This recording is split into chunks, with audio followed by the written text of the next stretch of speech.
وَلَقَدْ يَسَّرْنَا الْقُرْآنَ لِلذِّكْرِ فَهَلْ مِن مُّدَّكِرٍ الحمد لله رب العالمين والصلاة والسلام على أشرف الأنبياء والمرسلين أما بعد فأعوذ بالله من الشيطان الرجيم من همزه ونفخه ونفثه بسم الله الرحمن الرحيم رب اشرح لي صدري ويسر لي أمري واحلل عقدة من لساني يفقه قولي اللهم انفعنا بما علمتنا وعلمنا ما ينفعنا وزدنا علما فبشر عبادي الذين يستمعون القول فيتبعون أحسنه أولئك الذين هداهم الله وأولئك هم أولو الألباب أعوذ بالله من الشيطان الرجيم بسم الله الرحمن الرحيم وبشر الذين آمنوا وعملوا الصالحات أن لهم جنات تجري من تحتها الأنهار كلما رزقوا منها من ثمرة رزقا قالوا هذا الذي رزقنا من قبل وأتوا به متشابها ولهم فيها أزواج مطهرة وهم فيها خالدون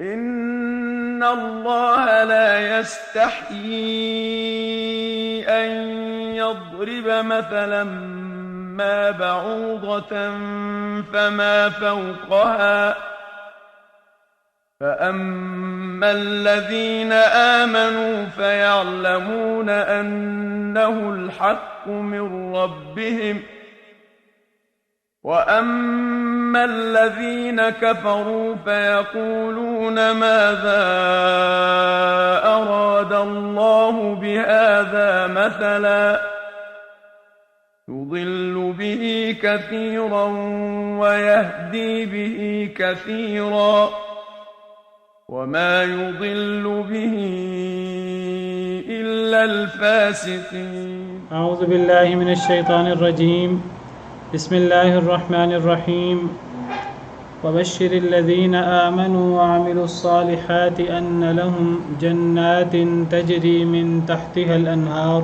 یہ سورہ بقرہ کی ابتدا ہی ہے، ابتدائی آیات اور ابتدائی احکامات ہی ہیں جو یہاں بیان ہو رہے ہیں۔ اللہ رب العالمین نے سورہ فاتحہ جو قرآن کریم کا خلاصہ ہے، اس کے بعد سورہ بقرہ میں 3 گروہوں کا ذکر کیا ہے، پکے مسلمانوں کا، پکے کافروں کا، یا وہ جو بین ہیں منافقوں کا۔ پھر ان کے بعد اللہ رب العالمین نے عقائد کے اوپر بات کی ہے۔ مشرکین مکہ جن عقائد کے بارے میں شکوک و شبہات میں مبتلا تھے اور ان کے بارے میں ان کے عقائد صحیح نہیں تھے، تو ان کے عقائد پر بات شروع ہوئی ہے۔ سب سے پہلے اللہ رب العالمین نے توحید کا ذکر فرمایا، توحید ربوبیت۔ مشرک مانتے تھے کہ اللہ ایک ہیں، رب ہونے میں، خالق ہونے میں، مالک رازق ہونے میں۔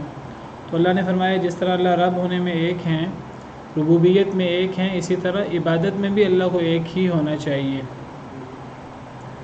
پھر اس کے بعد اللہ رب العالمین نے قرآن کریم کی حقانیت کو ثابت کیا عقلی دلائل کے ذریعے، اور اللہ نے فرمایا کہ اگر تم سمجھتے ہو کہ یہ قرآن نبی کریم صلی اللہ علیہ وسلم نے خود اپنے پاس سے گھڑ لیا ہے، اپنے ہی پاس سے بنا لیا ہے، کوئی انسان اسے اپنے پاس سے بنا سکتا ہے تو تم بھی بنا سکتے ہو۔ تم سب مل جاؤ، تمام دنیا کے انسانوں جنوں کو اکٹھا کر لو، اپنے معبودوں کو اکٹھا کر لو، اس جیسی ایک صورت لے آؤ۔ اگر تم لے آؤ تو اس کا مطلب ہے کہ پھر تمہاری بات صحیح ہے، یہ قرآن کوئی انسان اپنے پاس سے یہ اور اس جیسی چیز بنا سکتا ہے۔ اور اگر تم نے یہ کام نہ کیا اور تم کبھی نہیں کر سکو گے تو پھر تمہیں قرآن کو اللہ کی کتاب مان لینا چاہیے۔ پھر آٹومیٹک یہ ثابت ہو جائے گا کہ یہ انسانی کلام نہیں ہے، ایک انسان اس جیسی ایک صورت نہیں بنا سکتا، تو وہ پورا قرآن کیسے بنا سکتا ہے؟ پورا قرآن کیسے دوسروں کے سامنے پیش کر سکتا ہے، پھر تمہیں آگ سے ڈر جانا چاہیے اگر تم پھر بھی ایمان نہ لاؤ، جو آگ کافروں کے لیے تیار کی گئی ہے۔ تو سب سے پہلے اللہ رب العالمین نے توحید الوہیت کو ثابت کیا، پھر اللہ رب العالمین نے قرآن کی حقانیت کو ثابت کیا۔ جب اللہ رب العالمین نے قرآن کو ثابت کیا، قرآن اللہ کی سچی کتاب ہے، اللہ کا کلام ہے اور اس پر ایمان لانا ضروری ہے اور یہ اللہ کی طرف سے ہے، تو میں نے جیسے ذکر کیا تھا کہ ضمناً اللہ رب العالمین نے یہاں نبی کریم صلی اللہ علیہ وسلم کا ذکر فرمایا ہے۔ اگرچہ باقاعدہ مکمل طریقے سے عقیدہ رسالت یہاں ذکر نہیں ہوا، لیکن ضمناً یہاں ذکر ہوا ہے کہ اگر تم شک میں ہو اس سے جو ہم نے نازل کیا اپنے بندے پر، تو یہاں قرآن کریم کی حقانیت کے ساتھ اللہ نے ثابت کیا ہے عقلی دلائل سے کہ قرآن اللہ کا کلام ہے، یہ انسانی کلام نہیں ہو سکتا۔ تو جب کوئی انسان اس جیسی ایک صورت نہیں بنا سکتے سب انسان مل کر اپنے مددگاروں کو ملا کر بھی، تو اس کا مطلب ہے کہ یہ انسانی کلام نہیں ہے، اللہ کی طرف سے نازل کردہ ہے۔ جب یہ ثابت ہو گیا کہ اللہ کی طرف سے نازل کردہ ہے تو یہ اللہ کی طرف سے اللہ کے بندے پر نازل ہوا ہے۔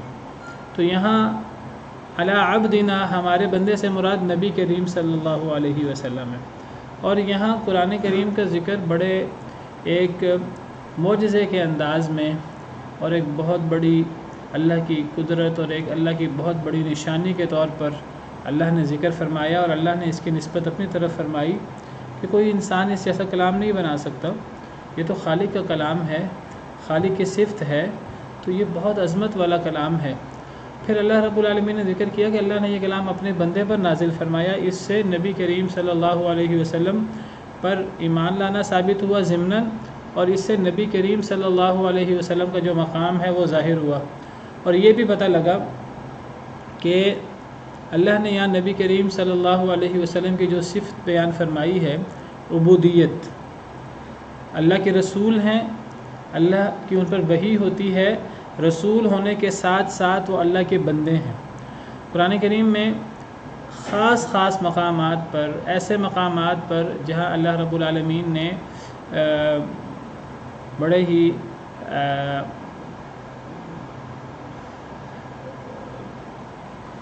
عزت والے انداز میں اور بڑے ہی کسی کو نوازنے کے انداز میں، بڑے ہی مقام دینے کے اعتبار سے قرآن کریم میں اللہ نے جن مقامات پر نبی کریم صلی اللہ علیہ وسلم کا ذکر فرمایا ہے، تو وہاں اللہ رب العالمین نے نبی کریم صلی اللہ علیہ وسلم کی صفت عبودیت بیان کی ہے۔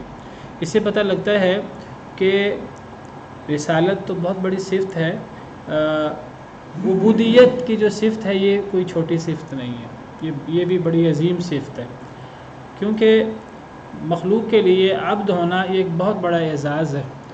مخلوق چونکہ مخلوق ہے، اللہ نے اسے پیدا کیا ہے، تو اب مخلوق کا اعزاز یہ نہیں ہے کہ ہم اس کے اندر خالق کی صفات پیدا کریں، مخلوق کا اعزاز یہ ہے کہ ہم یہ کہیں کہ اللہ نے اسے عبد بنایا ہے، تو وہ عبودیت میں اس نے کامل عبودیت کا مظاہرہ کیا ہے، یہ بہت بڑی صفت ہے۔ نبی کریم صلی اللہ علیہ وسلم نے فرمایا، آپ نے فرمایا کہ مسلمان پرانی قوموں کی پیروی کریں گے، تو آپ نے مسلمانوں کو روکا اور آپ نے فرمایا کہ لا تطرونی کما اطرت النصارى عیسی ابن مریم، کہ اے میرے صحابہ، اے میرے امتیوں، میرے بارے میں اس طرح مبالغہ نہ کرنا جس طرح عیسائیوں نے عیسیٰ بن مریم کے بارے میں مبالغہ کیا۔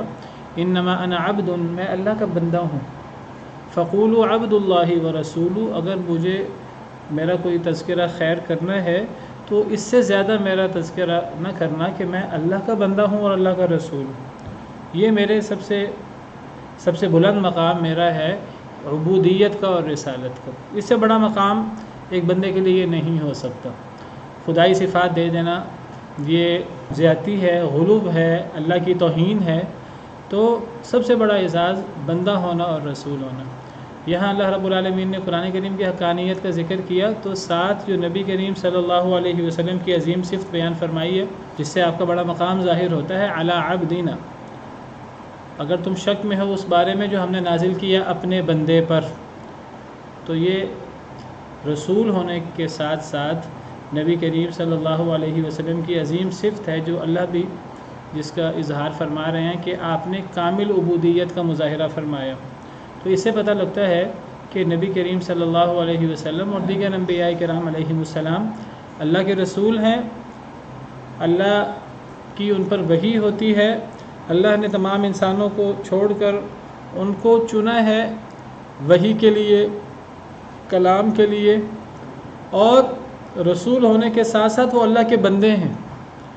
ان کا کمال بندگی میں ہے، ان کا کمال اس میں نہیں ہے کہ ان میں خدائی صفات پیدا کر دو، یہ تو سراسر زیادتی ہے اور یہ اللہ کی توہین بھی ہے۔ اسی طرح جس طرح یہاں اللہ نے نبی کریم صلی اللہ علیہ وسلم کی عظیم صفت عبودیت کا ذکر فرمایا، کمال بندگی کا ذکر فرمایا، اسی طرح دیگر جلیل القدر مقامات پر اللہ رب العالمین نے نبی کریم صلی اللہ علیہ وسلم کی اسی عظیم صفت کا ذکر فرمایا۔ جس طرح اللہ رب العالمین نے جب قرآن کریم میں معراج کا، اسراء اور معراج کا ذکر فرمایا، اسراء اور معراج ایک بہت بڑا اعزاز، کسی انسان کو، کسی بندے کو اللہ رب العالمین آسمانوں کی سیر کروائے بڑے خاص طریقے سے، بڑے معجزاتی طریقے سے۔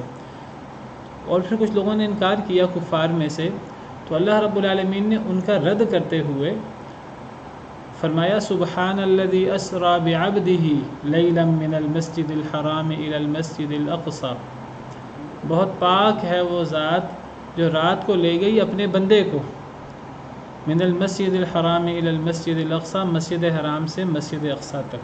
تو وہاں بھی اللہ نے نبی کریم صلی اللہ علیہ وسلم کی عظیم صفت کمال بندگی، عبودیت کا ذکر فرمایا، جو بہت بڑا اعزاز ہے، بہت بڑا اعزاز ہے کسی بندے کے لیے، کسی بشر کے لیے۔ اللہ فرمائے کہ وہ میرا کمال بندہ ہے اور وہ بندگی کے کمال پر ہے۔ سیدنا موسیٰ علیہ السلام بڑے جلیل القدر پیغمبر ہیں، بڑا مقام ہے ان کا، وہ صرف نبی نہیں ہیں، رسول ہیں، اور رسولوں میں بھی اولو العزم رسولوں میں سے ہیں۔ فاصبر کما صبر اولو العزم من الرسل، اور ایسے رسول ہیں کہ نبی کریم صلی اللہ علیہ وسلم نے فرمایا کہ مجھے موسیٰ علیہ السلام سے افضل قرار نہ دو۔ ایک مسلمان اور یہودی میں اختلاف ہو گیا، تو آپ صحابہ کرام کی تربیت آپ نے یہی فرمائی تھی کہ نبیوں میں فرق نہیں کرنا چاہیے، امتیوں کو فرق نہیں کرنا چاہیے، بلکہ اللہ تعالیٰ نے بعض نبیوں کو، بعض رسولوں کو بعض پر فضیلت دی ہے، اس پر ہمارا ایمان ہے۔ تو نبی کریم صلی اللہ علیہ وسلم نے حضرت موسیٰ علیہ السلام کی جو عظیم صفت بیان فرمائی کہ سور پھونکا جائے گا، سب مدہوش ہو جائیں گے، جب ہوش آئے گا تو سب سے پہلے میں اٹھوں گا، یہ ایک احساس کی بات ہے۔ فرمایا کہ میں دیکھوں گا حضرت موسیٰ علیہ السلام اللہ کے عرش کے پاوے کو پکڑے کھڑے ہیں، مجھے نہیں معلوم کہ وہ سور پھونکنے پر مدہوش ہوئے ہی نہیں، یا وہ دنیا میں وہ مدہوش ہوئے تھے تو اس کی وجہ سے یہاں ہوئے ہی نہیں، یا وہ ہو گئے تھے اور مجھ سے پہلے وہ ہوش میں آ گئے، تو میں گویا کہ دوسرے نمبر پر مجھے ہوش آیا ہے۔ تو یہ ایک اعزاز کی بات ہے۔ تو یہاں حضرت موسیٰ علیہ السلام کا نبی صلی اللہ علیہ وسلم نے ذکر فرمایا۔ یہ حضرت موسیٰ علیہ السلام جن کا مقام بہت زیادہ ہے، تو اللہ تعالیٰ نے ان سے فرمایا کہ آپ مزید علم سیکھیں، تو اللہ تعالیٰ نے انہیں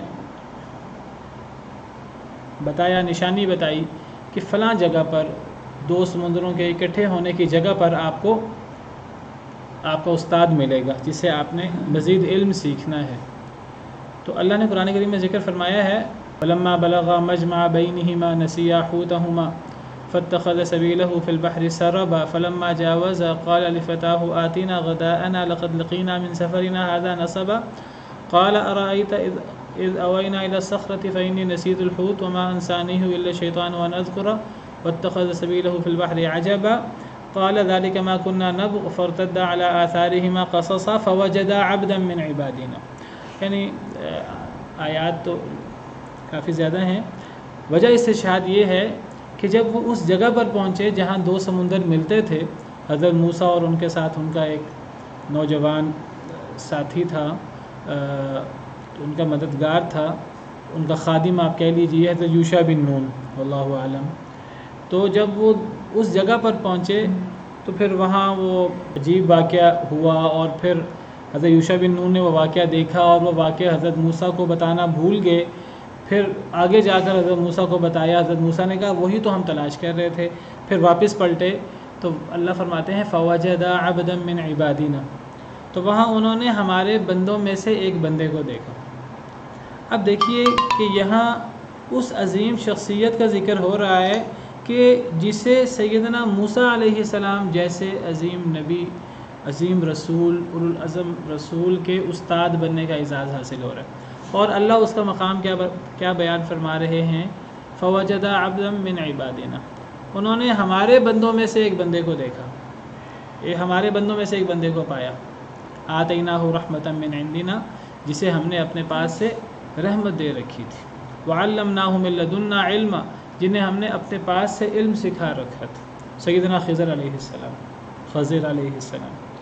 تو اللہ نے یہاں ان کی عظیم صفت کیا بیان فرمائی ہے کہ وہ ہمارے کمال بندوں میں سے، کمال بندگی کرنے والے لوگوں میں سے ایک وہ کمال بندگی کرنے والے تھے۔ تو یہ عبودیت کی جو صفت ہے یہ بہت عظیم صفت ہے، ہمیں اللہ سے دعا کرنی چاہیے کہ اللہ تعالیٰ ہمیں اپنا کامل بندگی کرنے والا بندہ بنا دیں۔ ہم کامل بن نہیں سکتے، لیکن جو ہے وہ ہم دعا تو کر سکتے ہیں، ہم نبیوں کے اسوہ حسنہ پر عمل کرنے کی کوشش تو کر سکتے ہیں، پوری طرح تو نبیوں کے اسوہ حسنہ پر عمل کرنا مشکل ہے۔ تو اللہ کے سامنے جتنی عاجزی ہو، اللہ کے احکامات کے مطابق جتنی زندگی گزاری جائے، اتنا زیادہ یہ کسی شخص کا اللہ کے ہاں مقام بنتا ہے اس سے۔ تو یہ چیز رہ گئی تھی، میں نے کہا کہ میں اس کا بھی ذکر کر دوں، وَإِن كُنتُمْ فِي رَيْبٍ مِّمَّا نَزَّلْنَا عَلَىٰ عَبْدِنَا، تو یہاں نبی کریم صلی اللہ علیہ وسلم کا ایک بڑی خصوصیت کے ساتھ ذکر ہوا ہے عبودیت کے طور پہ۔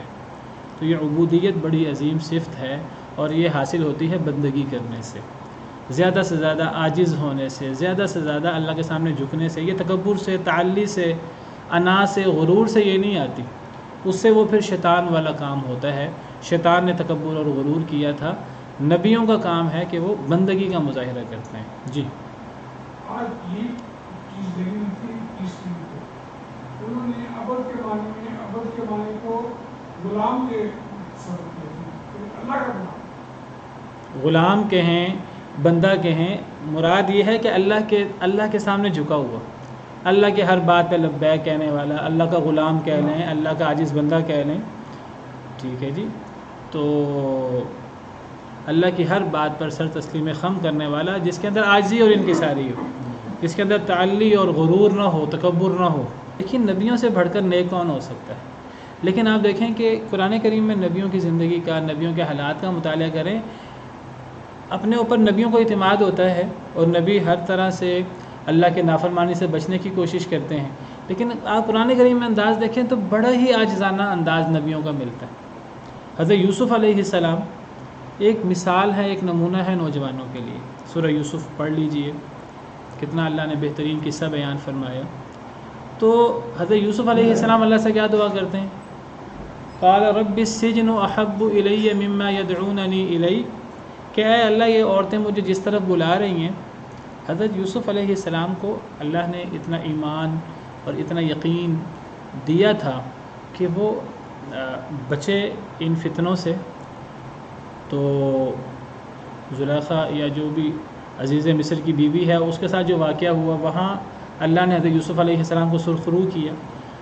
حضرت یوسف کے لیے یہ فتنے بڑھتے گئے، تو وہ زلیخا نے عورتوں کی بھی دعوت کی، اور پھر وہ عورتوں نے بھی حضرت یوسف کو دے کر ہاتھ کاٹ لیے۔ زلیخا نے کہا دیکھو تم میرے بارے میں باتیں کرتی تھی، تو یہ کوئی عام شخصیت نہیں ہے۔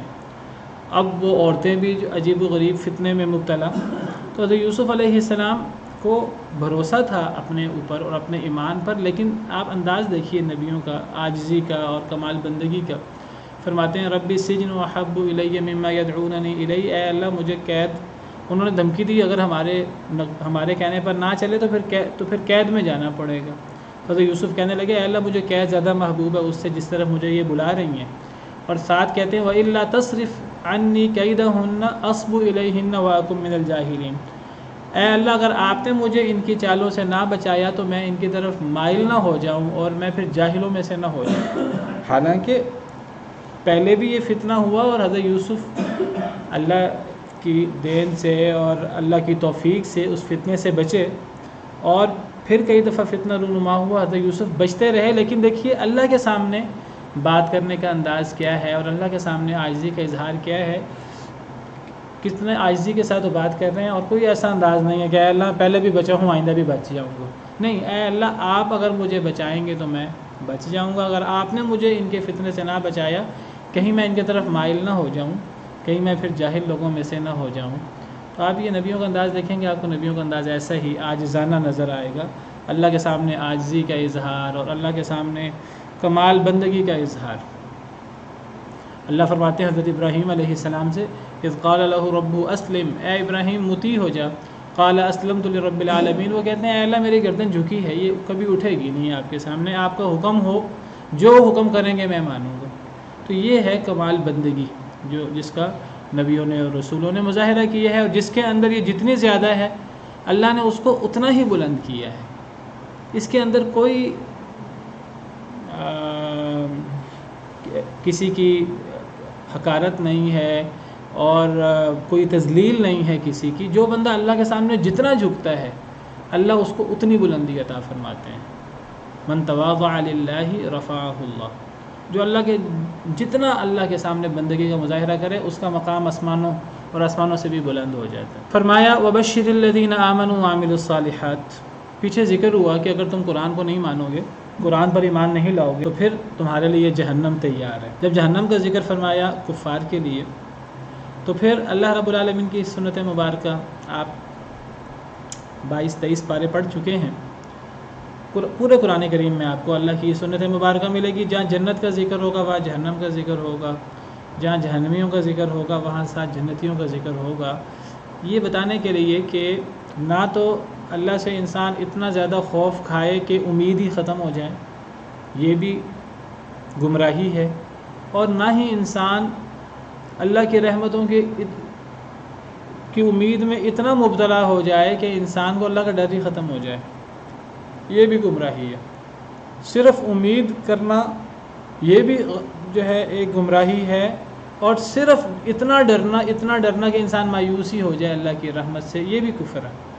انہ لا ییأس من روح اللہ الا القوم الکافرون، اللہ کی رحمت سے نا امید تو کافر لوگ ہوتے ہیں۔ تو اللہ کی رحمت سے نا امید بھی نہیں ہونا چاہیے، ڈر بھی ہونا چاہیے، ساتھ امید بھی ہونی چاہیے۔ اگر امید ہے اللہ کی رحمت کی تو ساتھ خوف بھی ہونا چاہیے کہ اللہ اگر انتقام لینا چاہیں تو اللہ انتقام بھی لے سکتے ہیں۔ نبئ عبادی انی انا الغفور الرحیم وان عذابی هو العذاب العلیم، اے نبی صلی اللہ علیہ وسلم میرے بندوں کو میرے بارے میں بتا دیجئے کہ میں بہت غفور الرحیم ہوں، بہت بخشنے والا ہوں، بہت رحم کرنے والا ہوں، لیکن یہ نہ بھول جائے بندوں کو یہ بھی بتا دیں وان عذابی هو العذاب العلیم، جب میں سزا دینے پر آتا ہوں پھر میری سزا ایسی ہے جو کبھی کسی نے کسی کو دی نہیں ہوگی۔ فَيَوْمَئِذٍ لَا يُعَذِّبُ عَذَابَهُ أَحَدٌ، اس دن اللہ وہ عذاب دیں گے جو کبھی کسی نے کسی کو دیا نہیں ہوگا۔ وَلَا يُوثِقُ وَثَاقَهُ أَحَدٌ، اس طرح باندھیں گے، اس طرح مشقیں کسی جائیں گی کہ کبھی کسی نے کسی کو باندھا نہیں ہوگا، اس کی مثال بھی ملنا مشکل ہے۔ یہ دونوں چیزیں ساتھ رہنی چاہیے۔ تو کفار کے ساتھ ایمان والوں کا ذکر ضرور ہوتا ہے۔ تو جب قرآن کے نہ ماننے والوں کا ذکر کیا، جہنم کا ذکر کیا، تو پھر ایمان والوں کا ذکر کیا، اور بشارت دے دیجئے اے اللہ کے رسول صلی اللہ علیہ وسلم ان لوگوں کو جو ایمان لائے اور جنہوں نے نیک عمل کیے۔ کیا بشارت دے دیجئے؟ ان لہم جنات تجری من تحتها الانہار، کہ بے شک ان کے لیے باغات ہیں جن کے نیچے سے نہریں بہتی ہیں۔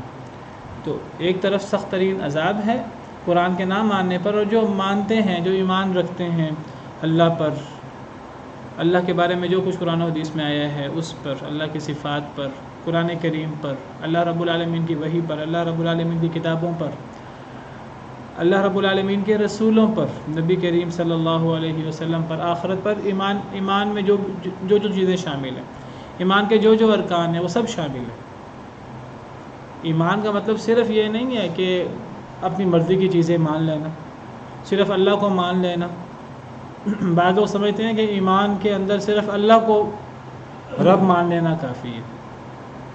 قرآن کی بعض آیتوں میں اللہ فرماتے ہیں کہ کوئی شخص ایمان لائے، یا کوئی یہودی ہو یا کوئی عیسائی ہو، جو بھی ہو، مجوسی ہو، صابی ہو، من آمن باللہ والیوم الآخر، جو اللہ پر ایمان لائے اور آخرت پر ایمان لائے، فلا خوف علیہم ولا هم یحزنون، نہ اس پر کوئی خوف ہوگا نہ وہ غمگین ہوں گے۔ بعض لوگوں کو مغالطہ ہو جاتا ہے، وہ کہتے ہیں دیکھو جی اللہ فرماتے ہیں جو کوئی شخص مسلمان ہے، یہودی ہے، عیسائی ہے، جیسا بھی ہے، جو بھی اللہ پر اور آخرت پر ایمان لائے اب وہ کامیاب ہے، نبی پر ایمان لانے کی ضرورت نہیں ہے، کتابوں پر ایمان لانے کی ضرورت نہیں ہے۔ یہودی بھی اگر اللہ پر ایمان رکھتے ہیں، آخرت پر ایمان رکھتے ہیں تو وہ بھی کامیاب ہو سکتے ہیں۔ تو جب بھی قرآن کریم میں ایمان کی بات آتی ہے تو ایمان کے ارکان ہیں، ایک آیت کو مد نظر نہیں رکھنا چاہیے، قرآن کریم کی باقی آیات کو بھی مد نظر رکھنا چاہیے۔ ایمان کے الٹ ہے کفر، ایمان لانا تصدیق کرنا، اور اس کے الٹ ہے کفر کرنا، انکار کرنا۔ اور کفر کیا کیا ہوتا ہے؟ وَمَن يَكْفُرْ بِاللَّهِ وَمَلَائِكَتِهِ وَكُتُبِهِ وَرُسُلِهِ وَالْيَوْمِ الْآخِرِ فَقَدْ ضَلَّ ضَلَالًا بَعِيدًا۔ کفر کس کس چیز کا ہوتا ہے؟ قرآن کہتا ہے اللہ کا کفر ہوتا ہے، اللہ کے فرشتوں کا کفر ہوتا ہے، اللہ کے رسولوں کا کفر ہوتا ہے۔ وَمَن يَكْفُرْ بِاللَّهِ وَمَلَائِكَتِهِ وَكُتُبِهِ وَرُسُلِهِ، اللہ کی کتابوں کا کفر ہوتا ہے، وَالْيَوْمِ الْآخِرِ، اور آخرت کا کفر ہوتا ہے۔ یہاں اللہ نے 5 چیزوں کے ساتھ کفر کا ذکر فرمایا، پتہ لگا کہ ایمان بھی انہی 5 چیزوں پر ہوتا ہے۔ یہ سورہ نساء کی آیت ہے 5ویں پارے میں، تو 5 چیزوں کے ساتھ کفر کا ذکر فرمایا۔ ایمان بھی ان 5 چیزوں پر ہوتا ہے۔ قرآن کریم میں کئی مقامات پر اللہ نے ایمان کے ساتھ ان 5 چیزوں کو اکٹھا فرمایا۔ آمن الرسول بما انزل الیہ من ربہ والمؤمنون، رسول بھی ایمان لائے جو کچھ ان پر ان کے رب کی طرف سے اترا، اور مومن بھی ایمان لائے۔ کل آمن باللہ وملائکتہ وکتبہ ورسلہ، رسول اور ایمان والے کس کس چیز پر ایمان لائے؟ اللہ پر، اللہ کی کتابوں پر، اللہ کے فرشتوں پر، اللہ کے رسولوں پر۔ 4 چیزوں کا ذکر ہے۔ فرمایا لا نفرق بین احد من رسلہ وقالوا سمعنا واطعنا غفرانک ربنا والیک المصیر۔ 5ویں چیز کا ذکر ہوا کہ اللہ کی طرف لوٹنا ہے، یعنی ایمان بالیوم الآخر۔ 5 چیزوں کا ذکر یہاں بھی ہو گیا۔ یہ سورہ بقرہ کی 2nd لاسٹ آیت ہے۔ اب اس آیت کے اندر اللہ رب العالمین نے ایمان کے ساتھ 5 چیزوں کا ذکر فرمایا، تو یہ 5 ارکان ہوئے ایمان کے، اور ایک چھٹا رکن بھی ہے، انا کل شیء خلقناہ بقدر، کہ ہم نے ہر شے کو اندازے کے ساتھ، تقدیر کے ساتھ پیدا فرمایا ہے۔ ایک تقدیر بھی ہے، اس تقدیر پر بھی ایمان لانا ضروری ہے۔ حدیث جبریل مشہور حدیث ہے، حدیث کی ہر کتاب میں ملتی ہے، صحیح بخاری، صحیح مسلم وغیرہ میں، دیگر کتابوں میں۔ تو نبی کریم صلی اللہ علیہ وسلم سے سوال کیا حضرت جبریل امین علیہ السلام نے کہ ایمان کیا ہوتا ہے؟ تو نبی کریم صلی اللہ علیہ وسلم نے فرمایا ان تؤمن باللہ وملائکتہ وکتبہ ورسلہ والیوم الآخر والقدر خیرہ وشرہ۔ 6 چیزوں کا ذکر فرمایا آپ نے جی، والبعث بعد الموت والقدر خیرہ وشرہ۔ تو 6 چیزوں پر ایمان لانا یہ ایمان میں شامل ہے۔ صرف ایمان سے یہ مغالطہ نہیں کسی کو ہونا چاہیے میں تو اللہ کو مانتا ہوں، میرا اللہ کے رب ہونے پر یقین ہے تو میں مومن ہوں، ایمان یہ نہیں ہوتا۔ تو کہیں بھی یہ مغالطہ نہیں ہونا چاہیے۔ ایک صحابی آپ کے پاس آئے، بدو قسم کے تھے، کہ جی مجھے آپ موٹی موٹی بات بتائیں، مجھے کوئی تفصیلات زیادہ جو ہیں، بس مجھے موٹی بات بتائیں۔ آپ نے فرمایا اگر موٹی بات سننی ہے تو سن لو، قل آمنت باللہ ثم استقم، تم کہو میں اللہ پر ایمان لایا، پھر اسی پر ڈٹ جاؤ۔ اب اس سے کسی کو مغالطہ ہو جائے بس اللہ پر ایمان لانا اور اللہ کو ایک مان لینا، رب بطور رب کافی ہے، تو بس انسان پار لگ جائے گا، یہ مطلب نہیں ہے۔ باقی تمام نصوص مد نظر رکھنی ہوں گی۔ ایمان کے جتنے ارکان ہیں وہ ایمان کے سارے ارکان اور پھر ان کے تقاضے، اس کے اندر سارا دین آ جاتا ہے، خلاصہ پورا دین اس کے اندر آ جاتا ہے۔ تو یہ مغالطہ نہیں ہونا چاہیے کبھی بھی کہ ایمان سے مراد صرف اللہ کو ایک مان لینا ہے بس۔ ایمان کا مطلب ہے اللہ کو ماننا اور اللہ کی ماننا، اللہ کی ہر بات ماننا۔ اللہ فرمائے کہ میرا فلاں رسول ہے، اس کو رسول ماننا، اس رسول کی ساری باتیں ماننا۔ اللہ فرمائے کہ فرشتے ہیں، فرشتوں کو ماننا۔ اللہ فرمائے آخرت ہے تو آخرت کو ماننا اور آخرت کے لیے عمل کرنا، سب چیزیں اس کے اندر شامل ہیں۔ یہاں سے یہ بھی پتہ لگا کہ ایمان کے ساتھ عمل صالح، وبشر الذین آمنوا وعملوا الصالحات، بشارت دے دیجیے ان لوگوں کو جو ایمان لائے اور جنہوں نے نیک عمل کیے۔ ایمان کے ساتھ عمل صالح ضروری ہے۔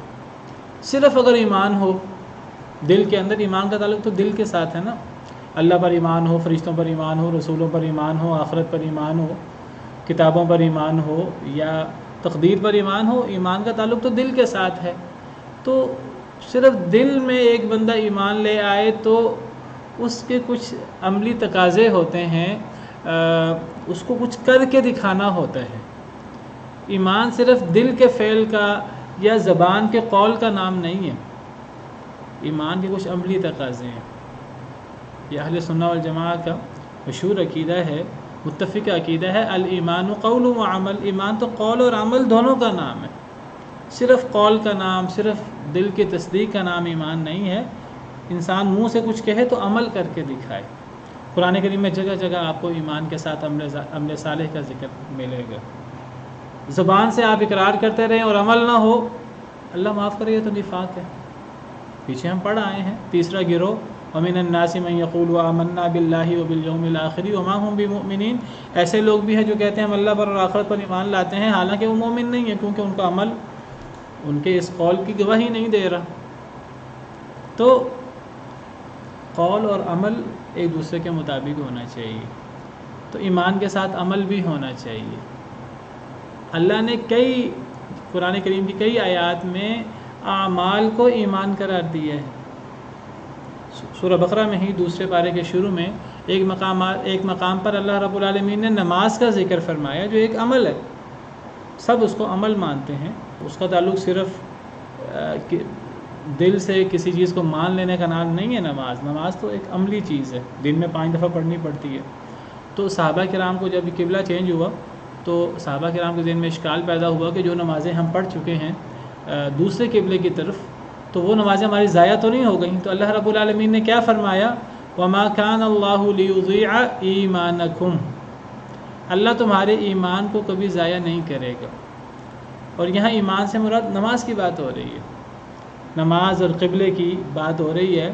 تو اللہ رب العالمین نے فرمایا کہ اللہ تمہارے ایمان کو کبھی ضائع نہیں کرے گا۔ یہاں ایمان سے مراد سب مفسرین کے نزدیک نماز مراد ہے۔ تو اللہ نے نماز کو جو ایک عمل ہے، ایک عملی چیز ہے، اس کو ایمان قرار دیا ہے۔ گویا کہ ایمان عمل کے بغیر مکمل نہیں ہے، نماز کے بغیر ایمان مکمل نہیں ہے۔ صرف دل کے فعل کا نام جو ہے، دل کی تصدیق کا نام، زبان کے قول کا نام ایمان نہیں ہے۔ ایمان ہم سے عمل کا تقاضا کرتا ہے۔ بین العبد و بین الکفر و شرک ترک الصلاۃ، ایمان اور کفر کے درمیان نماز، زکوٰۃ، روزہ، حج، دیگر جو اسلام کے ارکان ہیں اور جو اللہ کے احکامات ہیں ان پر عمل کرنا ہوگا۔ اب بعض لوگوں کو یہاں سے مغالطہ ہوا، کہنے لگے کہ اعمال ایمان کے اندر کیسے شامل ہو سکتے ہیں؟ اللہ رب العالمین نے تو ایمان اور عمل صالح کے درمیان اللہ واو لائے ہیں، اور یہ واو عاطفہ ہے، اور جو واو عاطفہ ہے یہ عطف کے لیے ہوتا ہے۔ جب یہ عطف کے لیے ہوتا ہے تو عطف تو دو متغیر چیزوں میں ہوتا ہے، دو الگ الگ چیزوں میں ہوتا ہے۔ ایک چیز کے درمیان، ایک ہی چیز اور ایک چیز کی صفات کے درمیان واو نہیں آتا۔ واو تو دو الگ الگ چیزوں میں ہوتا ہے۔ اگر ہم کہیں کہ جاء زید و عمر، زید بھی آیا اور عمر بھی آیا، اب زید اور عمر کے درمیان جب واو آیا ہے تو یہ واو عاطفہ یہ بتا رہا ہے کہ زید ایک الگ فرد ہے، عمر ایک الگ فرد ہے۔ تو وہ کہتے ہیں دیکھو جی قرآن کریم میں جگہ جگہ ایمان کے ساتھ عمل صالح کا ذکر ہے، لیکن درمیان میں واو ہے۔ تو واو تو مغایرت کے لیے آتا ہے، تو اس سے ثابت ہوا کہ ایمان الگ چیز ہے، عمل الگ چیز ہے، عمل ایمان کے حصہ نہیں ہے۔ ٹھیک ہے، ایک بندہ ایمان کے ساتھ عمل بھی کرتا رہے، لیکن یہ ایمان کے مسمى کے اندر عمل شامل نہیں ہے۔ یہی اعتراض شروع دور میں بھی، خیر القرون میں بھی، پرانے دوروں میں بھی کچھ لوگ اٹھاتے تھے۔ امام شافعی رحمہ اللہ اور دیگر ائمہ کرام نے ان مسئلوں کو بڑی تفصیل کے ساتھ، بڑی وضاحت کے ساتھ واضح کیا ہے۔ امام شافعی کا مکالمہ الرسالہ ان کی مشہور کتاب ہے، اس میں وہ ایک شخص کے ساتھ اپنا مکالمہ ذکر کر رہے ہیں کہ مجھے ایک شخص کہنے لگا کہ عمل ایمان کے اندر شامل نہیں ہے۔ میں نے کہا کیا دلیل ہے؟ تو وہ کہنے لگا قرآن میں جگہ جگہ آمنوا وعملوا الصالحات آتا ہے، اور واو مغایرت کے لیے واو عاطفہ بتاتا ہے یہ دو الگ الگ چیزیں ہیں۔ تو امام شافعی کہنے لگے اچھا اگر کیا تمہارا یہی عقیدہ ہے کہ جہاں بھی دو چیزوں کے درمیان واو آ جائے گا تو وہاں مغایرت ہوگی؟ کہنے لگا یہی ہے۔ تو امام شافعی کہنے لگے پھر تو تمہارا عقیدہ مجوسیوں والا عقیدہ لگتا ہے مجھے۔ وہ کہنے لگا کہ استغفر اللہ، میں مجوسی تو نہیں ہوں، میں تو مسلمان ہوں، میں تو اللہ کو، ایک اللہ کو مانتا ہوں، مجوسی دو اللہ کو مانتے ہیں، میں تو دو اللہ کو نہیں مانتا۔ امام شافعی کہنے لگے کہ تم جو بات کر رہے ہو اس بات کا نتیجہ یہ ہے کہ دو رب ہوں۔ قرآن میں اللہ نے فرمایا ہے رب المشرقین و رب المغربین، سورہ رحمان کے اندر کہ اللہ کون ہے جو دو مشرقوں کا بھی رب ہے، دو مغربوں کا بھی رب ہے، درمیان میں واو ہے. تو یہ واو ہمیشہ مغایرت کے لیے نہیں آتا، دو الگ الگ لوگوں کے لیے نہیں آتا، ایک ہی ذات کی ایک ہی چیز کی مختلف صفات کے لیے وضاحت کے لیے بھی واو آ جاتا ہے. تو یہاں اللہ رب العالمین نے اپنی صفات میں دو صفات کے درمیان اللہ رب العالمین واو لائے ہیں. یہ دونوں اللہ رب العالمین کی صفات ہیں، رب المشرقین و رب المغربین. جو یہ نہیں فرمایا رب المشرقین رب المغربین، واو ہے درمیان میں. تو واو کے بارے میں یہ سمجھنا کہ واو مغایرت کے لیے ہوتا ہے اور اس سے دو الگ الگ ذاتیں مراد ہوتی ہیں. تو ایمان اور عمل صالح کے درمیان واو ہے تو دو الگ الگ یہ چیزیں ہیں، یہ ایک نہیں ہو سکتی. یہ ایک ہی چیز کی دو صفات ہیں، یہ ایک ہی چیز کی وضاحت ہے، تفسیر ہے. جس طرح رب المشرقین و رب المغربین. تو وہ شخص کہنے لگا کہ میں آئندہ یہ بات نہیں کہوں گا کہ واو مغایرت کے لیے آتی ہے. مجھے سمجھ آ گئی ہے کہ واو بعض جگہ پر مغایرت کے لیے آتی ہے اور بعض جگہوں پر تفسیر کے لیے اور ایک ہی ذات کے دو صفات کے لیے آتی ہے. وہ بندہ اس ایک بات سے اس نے اپنی بات چھوڑ دی. تو ایمان اور عمل صالح کے درمیان واو آنے سے یہ نہ کبھی مغالطہ پیدا ہو کہ دو الگ الگ چیزیں ہیں. یہ ایک ہی مسمى ایمان کے اندر ایمان بھی شامل ہے، عمل صالح بھی اسی کے اندر شامل ہے. تو جب تک عمل صالح نہیں ہوگا تب تک جنت کی بشارت نہیں مل سکتی. جنت کی بشارت تو عمل کے ساتھ. وَنُودُوا أَن تِلْكُمُ الْجَنَّةُ أُورِثْتُمُوهَا بِمَا كُنْتُمْ تَعْمَلُونَ. قیامت کے دن اہل جنت کو ندا لگائی جائے گی کہ تم اس جنت کے وارث بنائے گئے ہو، بِمَا كُنْتُمْ تَعْمَلُونَ، اپنے عمل کے نتیجے میں. انسان عمل کرے گا، اللہ کی رحمت جوش میں آئے گی اور انسان اللہ کی رحمت سے جنت میں جائے گا. تو عمل کرنا ضروری ہے. عمل کے بغیر جنت کا انسان حقدار کیسے بن سکتا ہے؟ تو ایمان کے ساتھ عمل صالح ضروری ہے. کلما رزقوا منها من ثمرۃ رزقا، جب بھی وہ رزق دیے جائیں گے، منہا اس میں اس جنت میں، من ثمرۃ رزقا پھلوں سے رزق، قالوا هذا الذي رزقنا من قبل، تو وہ کہیں گے کہ یہ رزق تو ہمیں پہلے بھی دیا گیا ہے. جب بھی جنت میں انہیں رزق دیا جائے گا پھلوں کا رزق، تو وہ کہیں گے یہ رزق تو ہمیں پہلے بھی دیا گیا ہے. پہلے بھی دیا گیا سے مراد دنیا میں یا یعنی جنت میں اس سے پہلے. وَأُتُوا بِهِ متشابہہ، اللہ فرماتے ہیں کہ وہ دیے جائیں گے متشابہ، ملا جلا رزق دیے جائیں گے. یعنی یا تو دنیا کے پھلوں سے ملتے جلتے پھل جنت میں بھی ہوں گے ظاہراً، ذائقے میں تو زمین و آسمان کا فرق ہوگا، یا یہ ہے کہ جنت میں ہی پہلے بھی پھل دیے جائیں گے بعد میں بھی، تو وہ متشابہ پھل ہوں گے. تو اذان کے بعد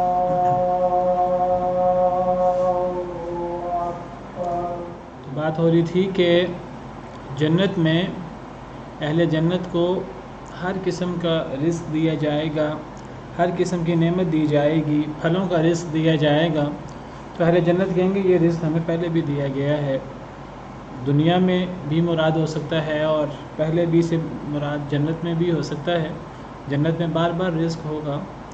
دنیا بھی مراد ہو سکتی ہے. تو اگر دنیا بھی مراد ہو تو یعنی کہ دنیا کے اندر جو پھل بہت مزیدار ہوتے ہیں، تو جو مزیدار پھل دنیا کے اندر اللہ نے رکھے ہیں ان جیسے پھل آخرت میں بھی ہوں گے. انسان کو اگر یہ کہا جائے کہ جنت میں ہر چیز نہیں ہوگی، تو بعض لوگوں کے ذہنوں میں آتا ہے کہ جو دنیا میں ہم نعمتیں استعمال کرتے رہے وہ بھی بڑے اشتہا انگیز ہیں، بڑی مزیدار ہیں، تو دنیا کی نعمتیں بھی ہونی چاہیے. تو اللہ نے دنیا والی نعمتیں بھی جنت میں رکھی ہیں. وہ دنیا کی نعمتوں کی طرح ہیں ظاہراً، لیکن وہ ذائقے میں اور مزیدار ہونے میں تو دنیا کی نعمتوں سے ان کا کوئی مقابلہ نہیں ہے. تو کوئی اگر دنیا جیسی نعمتیں بھی چاہے گا تو دنیا جیسی نعمتیں بھی ملیں گی. اوتوا به قالوا هذا الذي رزقنا من قبل. لیکن یہ بات طے ہے کہ ان کا ذائقہ دنیا کے ذائقے سے اس کا کوئی مقابلہ ہی نہیں ہے. جیسے اللہ تعالیٰ نے فرمایا حدیث مبارکہ میں، نبی صلی اللہ علیہ وسلم کا ارشاد ہے کہ جنت میں اللہ نے ایسی ایسی نعمتیں رکھی ہیں ما لا عین رأت ولا اذن سمعت ولا خطر علی قلب بشر. جنت میں ایسی ایسی نعمتیں ہیں جو نہ کسی آنکھ نے دیکھی، نہ کسی کان نے سنی، نہ کبھی کسی کے دل میں خیال آیا. تو اس سے یہ مغالطہ نہ ہو کہ دنیا کے جو نعمتیں ہیں، دنیا کی نعمتوں کے اندر ملاوٹ بھی ہوتی ہے، خرابی بھی ہوتی ہے. تو دنیا کی نعمت ایز اٹ از ہوگی ظاہر اور باطن کے اعتبار سے نہیں، دنیا کی نعمت بھی ہوگی لیکن وہ دنیا کی نعمت سے ہزار گنا زیادہ بہتر، زیادہ افضل ہوگی۔ وہ انسان نے چونکہ دنیا کی نعمتیں دیکھی ہوں گی، کئی انسانوں کو دنیا جیسی نعمتیں چاہیے ہوں گی، تو دنیا جیسی نعمتیں بھی ملیں گی لیکن وہ ذائقے میں اور باطن میں وہ ان کا کوئی دنیا کی نعمتوں سے مقابلہ نہیں ہوگا، وہ اس کے متشابہ دیا جائے گا۔ وَلَهُمْ فِيهَا أَزْوَاجٌ مُطَهَّرَةٌ، اور ان کے لیے اس میں جنت میں ازواج مطہرہ، بیویاں ہوں گی پاک بیویاں، ہر لحاظ سے پاک، ظاہری طور پر، باطنی طور پر، حیض نفاس، تھوک وغیرہ اور اس قسم کی چیزوں سے پاک، با حیا، با کردار، جن کو اپنے شوہروں سے علاوہ کسی کی طرف نظر لمبی کرنے کی ضرورت ہی نہیں ہوگی۔ قرآن کریم میں کئی مقامات پر اللہ فرماتے ہیں کہ فیہن قاصرات الطرف، چھوٹی نظروں والی، جن کی نظریں لمبی نہیں ہوں گی، یعنی حیا کی طرف اور ان کے کردار کی طرف اشارہ ہے۔ تو بالکل با حیا اور پاکیزہ ظاہری اور باطنی ہر لحاظ سے، وہم فیہا خالدون، اور وہ اس میں ہمیشہ رہیں گے۔ جنت کی نعمتیں اور جہنم کا عذاب یہ ہمیشہ ہے، ہمیشہ ہمیش کے لیے ہے۔ جو کافر ہیں وہ جہنم میں ہمیشہ رہیں گے، جو مسلمان ہیں جب جنت میں چلے گئے تو وہ جنت میں ہمیشہ رہیں گے۔ حدیث مبارکہ میں آتا ہے، صحیح بخاری صحیح مسلم کی حدیث ہے، نبی صلی اللہ علیہ وسلم نے فرمایا یجاء بالموت یوم القیامہ، قیامت کے دن موت کو لایا جائے گا، کأنہ کبش املح، گویا کہ وہ ایک مینڈھا ہے، فیوقف بین الجنت والنار، اسے جنت اور جہنم کے درمیان کھڑا کر دیا جائے گا۔ تو پھر کہا جائے گا یا اہل الجنہ هل تعرفون هذا، اے اہل جنت کیا تم اسے جانتے ہو؟ وہ دیکھیں گے اہل جنت اور وہ کہیں گے ھذا الموت، یہ موت ہے، ہم اسے جانتے ہیں۔ پھر اہل جہنم کو کہا جائے گا کیا تم اسے جانتے ہو؟ اہل جہنم بھی دیکھیں گے، وہ کہیں گے ہاں یہ موت ہے۔ پھر اس کے بارے میں حکم دیا جائے گا، اسے ذبح کر دیا جائے گا۔ پھر کہا جائے گا اے اہل جنت خلود، ہمیشگی ہے، فلا موت نہیں آئے گی۔ و یا اہل النار، اے اہل نار خلود، اب ہمیشگی ہے، فلا موت، اب موت نہیں آئے گی۔ پھر نبی کریم صلی اللہ علیہ وسلم نے قرآن کی یہ آیت کریمہ تلاوت کی، وَأَنذِرْهُمْ يَوْمَ الْحَسْرَةِ إِذْ قُضِيَ الْأَمْرُ وَهُمْ فِي غَفْلَةٍ وَهُمْ لَا يُؤْمِنُونَ، اے نبی صلی اللہ علیہ وسلم انہیں حسرت والے دن سے ڈرائیں، جب یہ ہوگا جنتیوں کے سامنے، جہنمیوں کے سامنے، تو جہنمیوں کی حسرت میں بہت اضافہ ہو جائے گا۔ ایک تو عذاب انتہائی سخت، پھر وہ ہمیشگی کا عذاب، پھر تو ایسی حسرت ہے کہ اس دن کا نام ہی یوم الحسرہ، قیامت کے ناموں میں ایک نام یوم الحسرہ، حسرت کا دن، جب فیصلہ کر دیا جائے گا کام کا، جب موت کو ذبح کر دیا جائے گا۔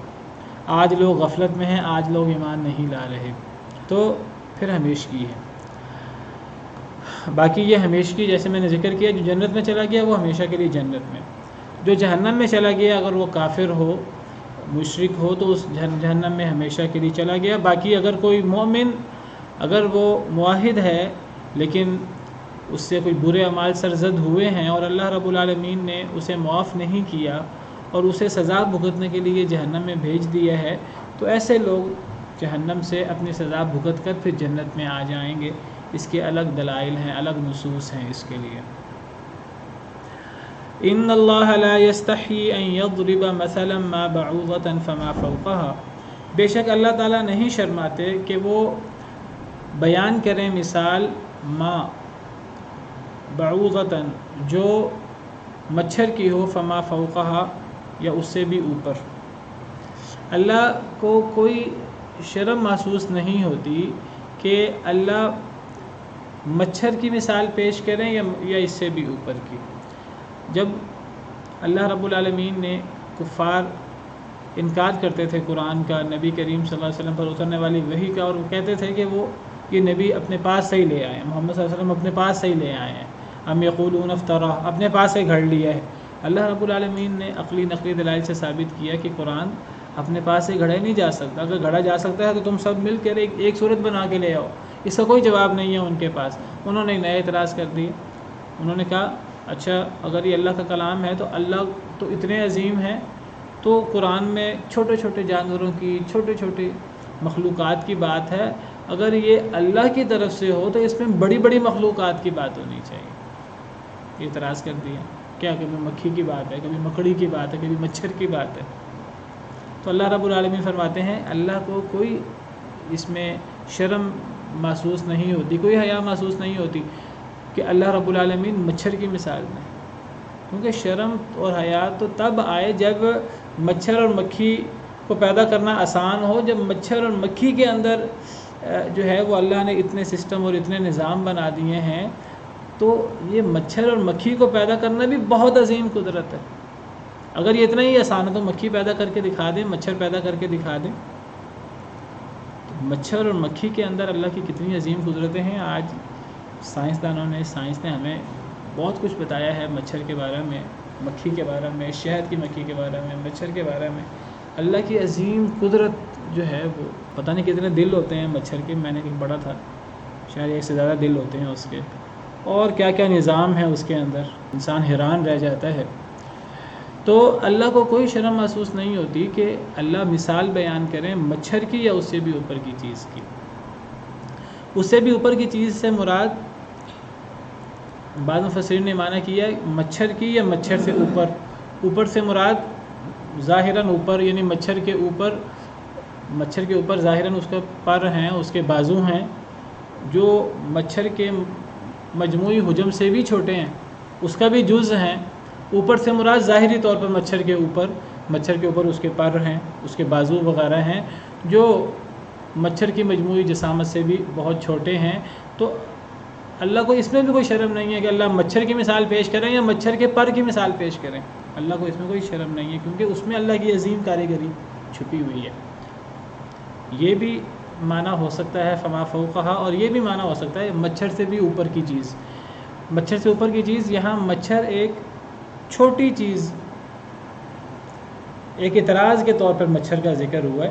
تو اللہ فرماتے ہیں اس میں اللہ کو کوئی شرم نہیں ہے کہ اللہ مچھر جیسی چھوٹی مخلوق کا ذکر کریں یا چھوٹی مخلوق ہونے میں اس سے بھی اوپر کی چیز کا ذکر کریں. مچھر سے بھی چھوٹی چیزیں ہیں. تمہارے نزدیک تو سب سے چھوٹی چیز مچھر ہے یا چونٹی یا مکھی یا یہ چیز سب سے چھوٹی ہے. اس سے بھی چھوٹی چھوٹی چیزیں ہیں جو اللہ کی عظیم قدرت پر دلالت کرتی ہیں. جراثیم جو آنکھ سے ہمیں نظر ہی نہیں آتے, اور یہ وہ چیزیں جو آج سائنس کے ذریعے ہمیں پتہ لگی ہیں, اور ابھی پتہ نہیں کتنی چیزیں جس کا ہمیں پتہ ہی نہیں. پھر یہ جو جراثیم ہیں جو ہمیں اپنے آنکھوں سے نظر ہی نہیں آتے, تو ان میں کئی جراثیم ہیں جو ہمیں نظر نہیں آتے لیکن وہ بڑے ہیں, اور کئی جراثیم ہیں جو ہمیں نظر نہیں آتے وہ چھوٹے ہیں. وائرس یہ بیکٹیریا سے بھی بڑا چھوٹا جرثومہ ہے, اور یہ اتنے چھوٹے ہوتے ہیں کہ کتنے وائرس ایک بیکٹیریا کے اندر ہوتے ہیں. تو ان چھوٹی سے چھوٹی چیزوں کے اندر بھی اللہ کی عظیم قدرت چھپی ہوئی ہے. تو اس سے اللہ کو کوئی شرم محسوس نہیں ہوتی کہ اللہ مچھر یا اس سے چھوٹی چیز کی مثال پیش کریں.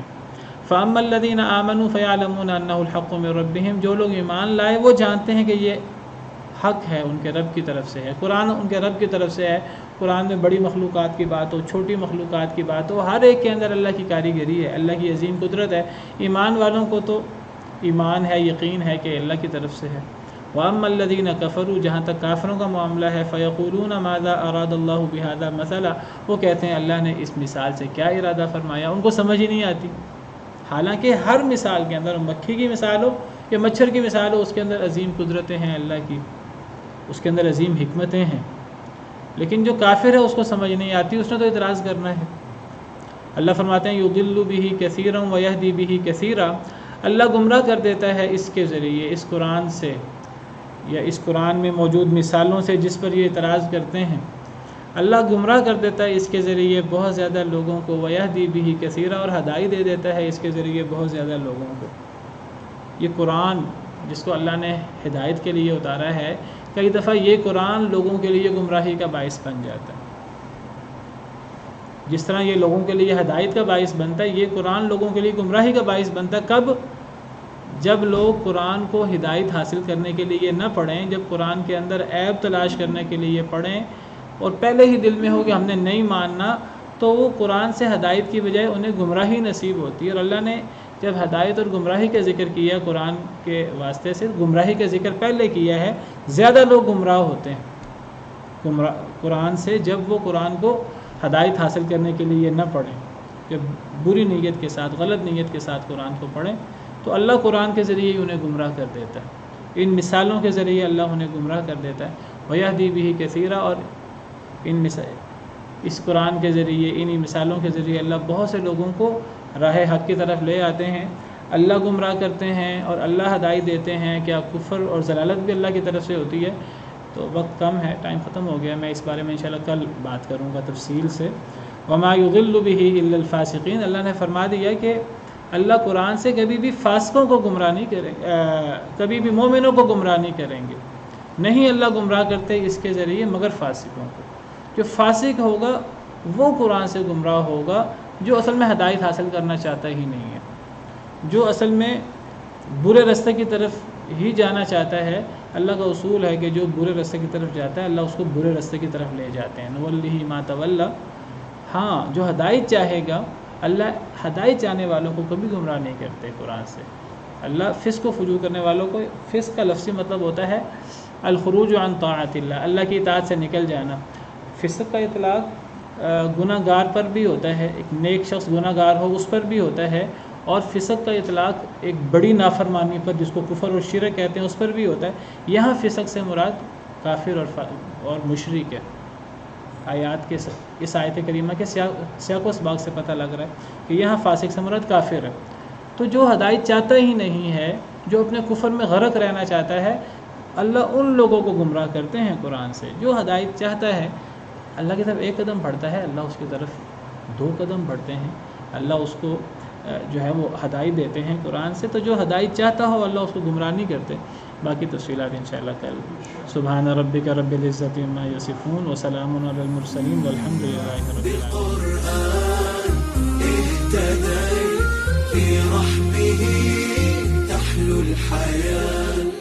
العالمین.